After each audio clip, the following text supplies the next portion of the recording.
War. Krieg. Oorlog. Yes, those are the three words that all mean the same thing.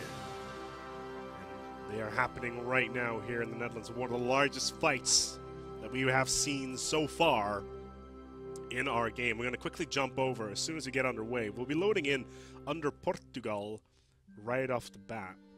But with 22 people in this game and a massive coalition war underway in Trier is going to be very interesting right off the bat. We're going to immediately jump over here. It's the 7th of February, 1725.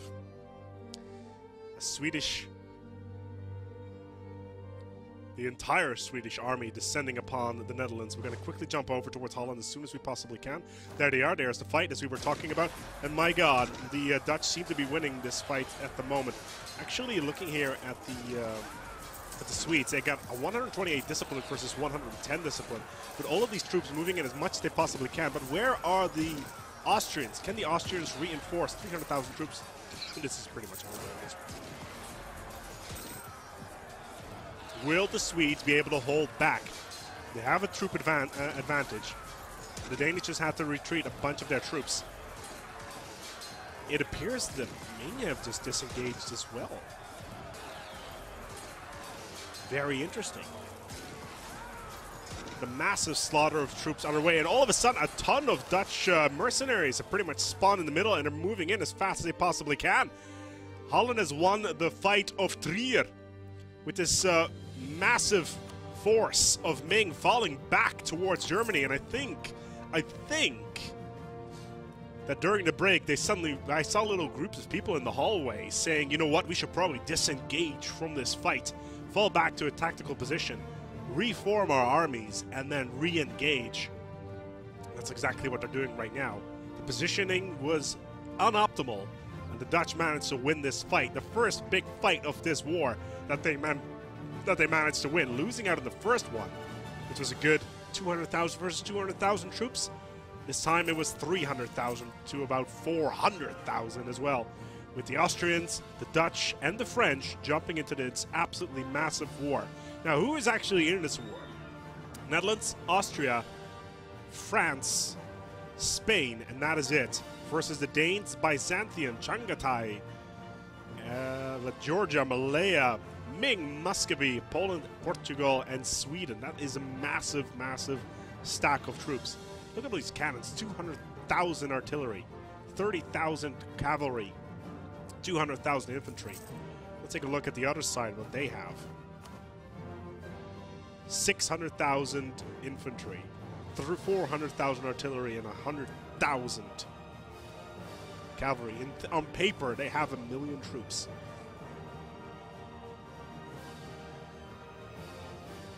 But at a war score of minus 31%, it's just not going to be helpful at all. What does the Netherlands actually have to gain here? They can't actually take anything. This is an invasion by the Danes, who want Oldenburg and Bremen. They may actually be able to do it. But the Dutch are pretty much carpet sieging everything, while the Swedes, the Polish, and the Byzantinians have fallen all the way back to their territories. But look at this. 50,000 troops from Sweden in a strong regiment on its way. 69,000 Danes, 81,000 Polish and Swedes. Ming is all over the place, trying to siege down as much of Austria as he possibly can. This is going to be a long war, a long slog in the trenches. The trenches of 7025.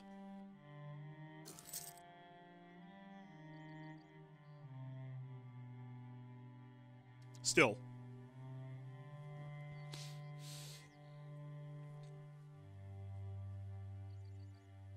let's take a look at actually how much war score this battle caused. Trier, 28 war score for the Netherlands. That was absolutely insane. On the other hand, the Battle of Frankfurt cost them 26, which was 170,000 versus 400,000. But this was 300,000 versus almost 400,000. They managed to come out on top.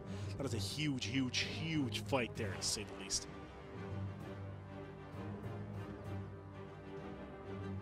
Wow. plus 28 war score.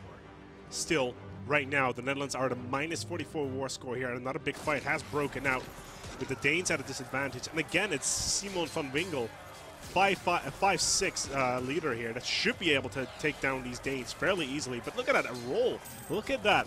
RNGesus. Another 55,000 Swedes trying to reinforce, but are they going to be on time? The Danes have almost crumbled. Right, a slight amount of reinforcements coming here from the Swedes, but is it going to be enough? I doubt it's going to be. The Poles trying to throw an additional 11,000 troops into the grinder. The Dutch keep on mowing them down. Do they have any artillery in the front line? It doesn't appear to be the case. As soon as that happens, it is Della Est for both of these troops. Yeah, there's artillery in the front line. This is not going to happen. This force is going to fall, and the Swedes are going to have to fall back once again with the Dutch coming out on top. Even though at a disadvantage, and even with a higher discipline, even with a morale that is at a disadvantage for them, the Dutch continuously come out on top in this war because the Danes and the Swedes can constantly take these, go for these battles at crossings. And with the superior leadership of the Dutch generals, it allows for them to win these battles in absolutely crazy ways.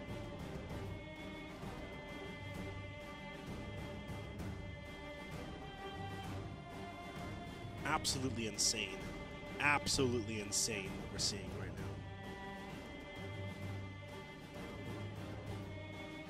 now. Now, war score. Let's take a look here. Did that just add another one? Yes, it did. That was another 27 war score added to the Dutch with another massive victory. 200,000 versus almost 300,000.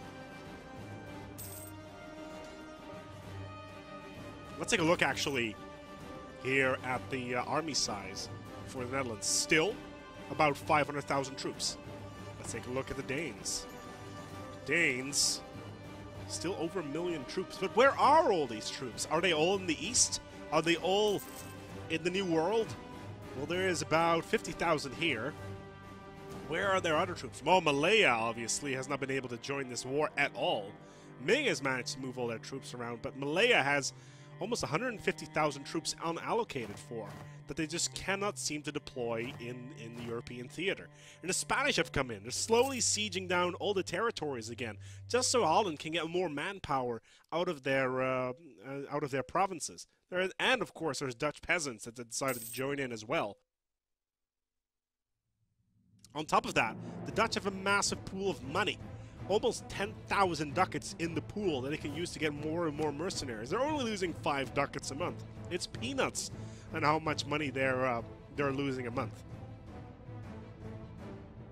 Still, the more territory Holland managed to siege down here, the worse it's going to look here for Danes. Now, Austrians have just managed to win yet another fight versus the Ming here in Bohemia. And they're looking really, really strong. Let's take a look here at the Danes and their war enthusiasm. Low. However, all of their compatriots are pretty much high to medium. If you look at the Netherlands, super high war exhaustion, low enthusiasm. Austria, oh, Willemsland's 15 war exhaustion. My God, that's not going to be very useful at all. But Holland is definitely clawing themselves back out of this abyss.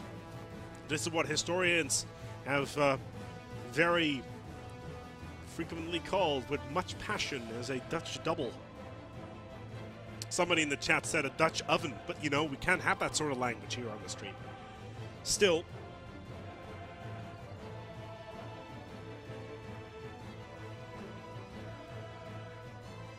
the French sieging down all these territories. Denmark's not going to take Oldenburg at all, nor is it going to take Bremen. Holland is going to come out on top in this absolute massive onslaught. Let's take a look at the Danes, actually. Got around 1,000 troops in their manpower pool. Poland's got nothing. Byzantium has still a manpower pool of 100,000 troops they could deploy, potentially. The Hungarians, 30,000 troops. The French, they have almost got a depleted manpower pool. Yeah. The Dutch, the French, and the Austrians, and this coalition, and the Spanish,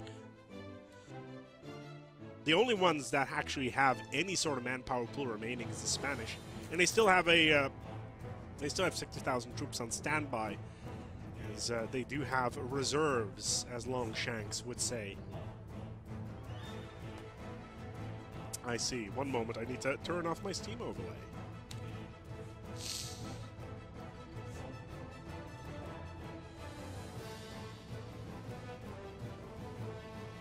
Don't you just love that when that happens? Still, the Dutch looking very strong, getting more and more troops out there.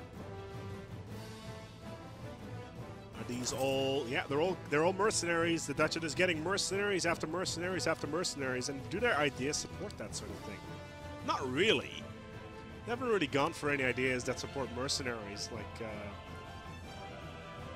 like plutocratic ideas or something along those lines.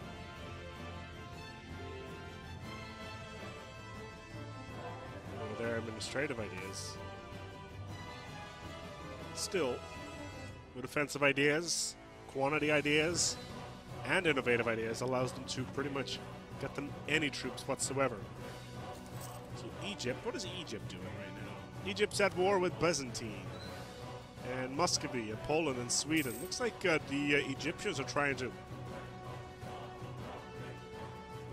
carve out a small chunk out of Asia Minor while nobody's looking. And they fielded about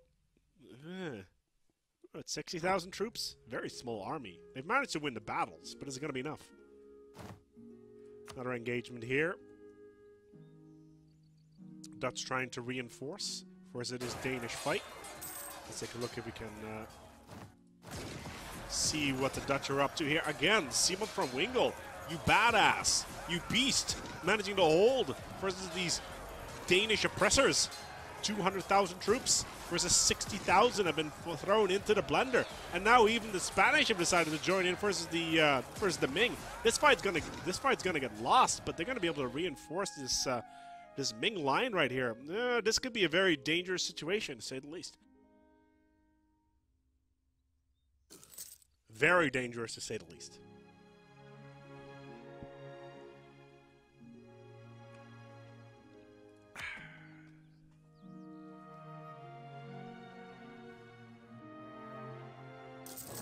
But still, looking at this war right now, France and the Netherlands have only 300,000 troops remaining. Let's take a look at the Danes. Still almost 1 million troops. Almost 1 million troops they can field. That's the Dutch, the French, the Austrians, and the Spanish are outnumbered 3-1. These are not the sort of odds you want to have when you're going to war.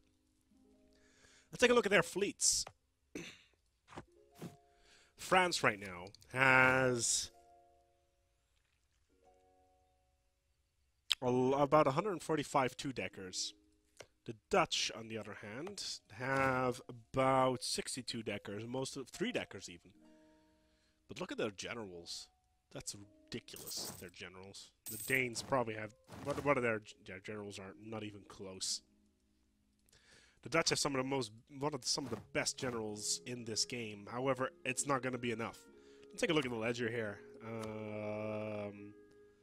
See who has got the most interesting army, or at least the highest force limit. Well, Portugal's got a force limit of 361,000. The Swedes with 280,000. The Dutch with 153.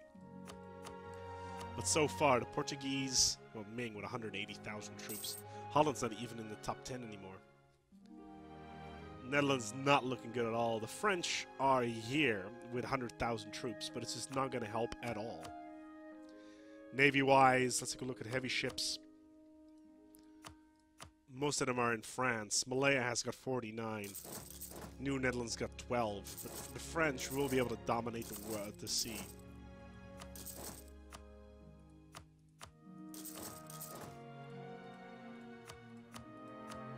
Portugal, the Netherlands are getting a lot of money a month, but it's not going to be enough to hold off these troops. And they managed to hold them off for a very long time, but it was just not enough to hold off their reinforcements. Even more infantry coming out onto the field right now. Dutch still plus 188 gold a month. 188 ducats a month. They can get infantry out of wazoo, really.